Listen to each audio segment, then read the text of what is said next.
أعوذ بالله من الشيطان الرجيم بسم الله الرحمن الرحيم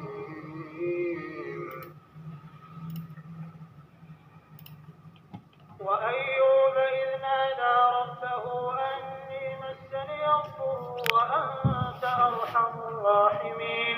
اور ایوب کو یاد کرو جب انہوں نے اپنے پروردگار سے دعا کی کہ مجھے ایذا ہو رہی ہے اور تو سب سے بڑھ کر رحم کرنے والا ہے. فاستجبنا له فكشفنا ما به من ضر وآتيناه أهله ومثلهم معهم رحمة من عندنا وذكرى للعابدين.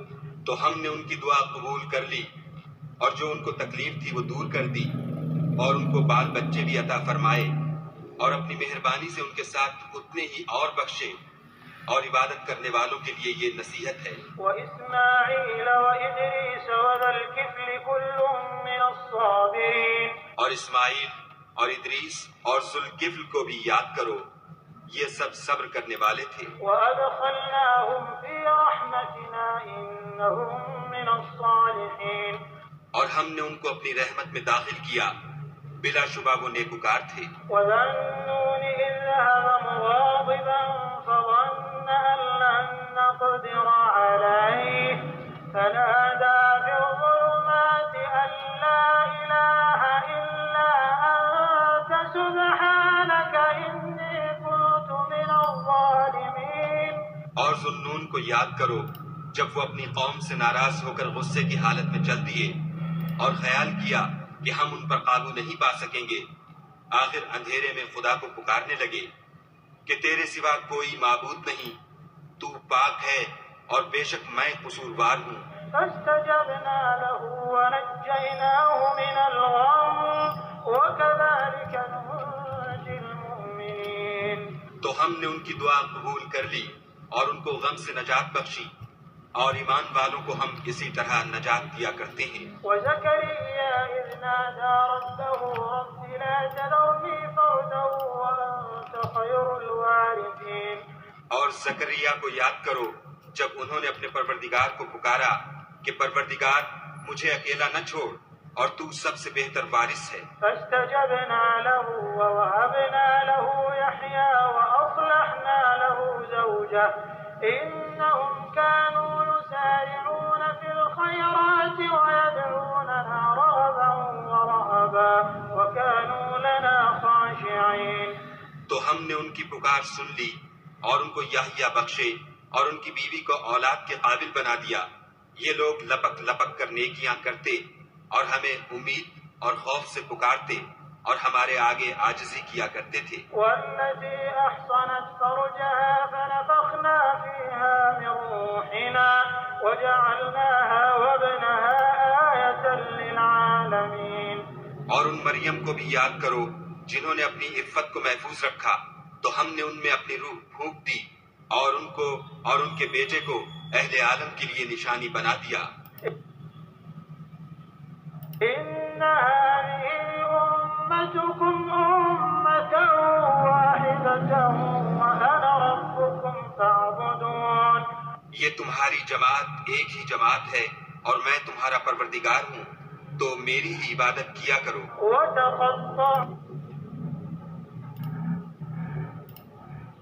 And mention Job when he called to his Lord, "Indeed, adversity has touched me, and you are the most merciful of the merciful."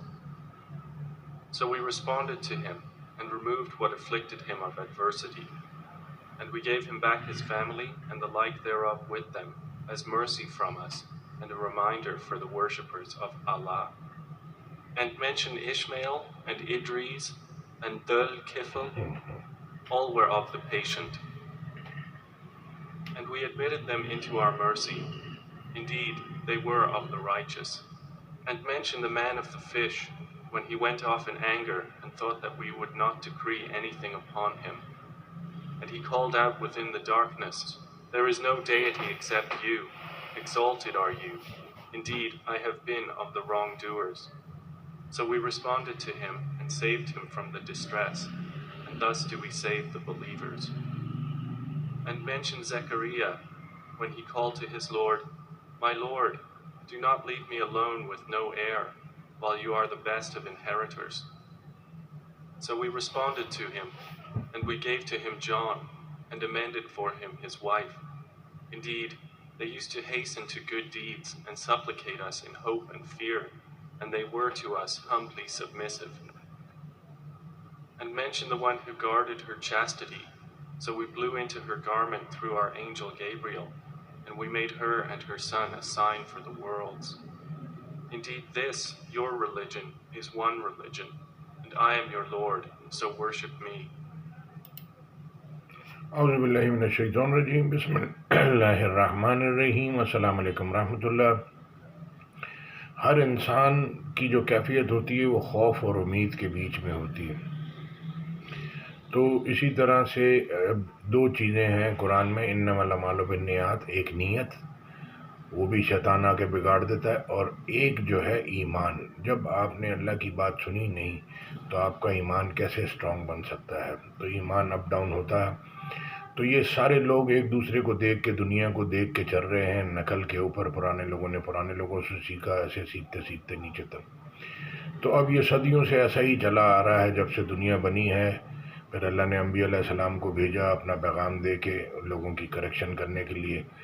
تو لوگوں نے، بہت تھوڑے لوگ ایمان لاتے ہیں قرآن پہ، اللہ کے پیغمبروں پہ، اور باقی نافرمانیاں اور اپنے دل کی خواہشوں کے پیچھے اپنے زندگی ضائع کر دیتے ہیں، یعنی کہ جنت کو، نماز کو کھو دیتے ہیں، اور دنیا کے مزوں کے پیچھے شیطان ان کو لگا دیتا ہے۔ تو اب آپ کے پاس دو آپشن ہیں، یا دنیا کے مزے جو ختم ہونے والے ہیں 60-70 سال کی زندگی میں، یا پھر جنت، یا اللہ کے حکم کے تابع ہو کے چلنا، یعنی کہ اللہ کو راضی کرنا۔ تو اب یہ دین اسلام میں زبردستی نہیں ہے، سب کا رائٹ ہے کہ بھائی وہ اپنی زندگی اپنی مرضی سے گزارے۔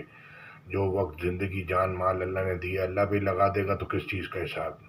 اگر وہ خود اپنی مرضی سے اپنی خواہشوں پہ خرچ کرے گا تو پھر اس کو اس کا حساب دینا پڑے گا۔ جزاک اللہ خیر۔ السلام علیکم ورحمۃ اللہ۔ یہ 23 سال میں ٹھہر کے اترا، تو اس کو سن لیں گے، سمجھ لیں گے، تو باقی کی زندگی جو رہ گئی ہے وہ اللہ اس میں نیک اعمال کروا لے گا، اور جو پرانے گناہ ہو گئے ان کو اللہ معاف کر دے گا۔ اور اگر نہیں کریں گے تو پھر مطلب جو اللہ کہہ رہے ہیں، مرے بھی تو کافر ہی مرے۔ اور کافر جب آدمی مرتا ہے، یعنی کہ کافر کا مطلب یہودی عیسائی نہیں، جو اللہ کے حکموں کو، اللہ کی آیتوں کو، اللہ کے سسٹم کو، قدرت کو، شریعت کو نہیں مانتا، اس پہ نہیں چلتا، تو وہ کفر میں پڑ جاتا ہے۔ جزاک اللہ خیر۔ السلام علیکم ورحمۃ اللہ۔ آیت میں ساتھ میں کافی پیش کرتا ہوں۔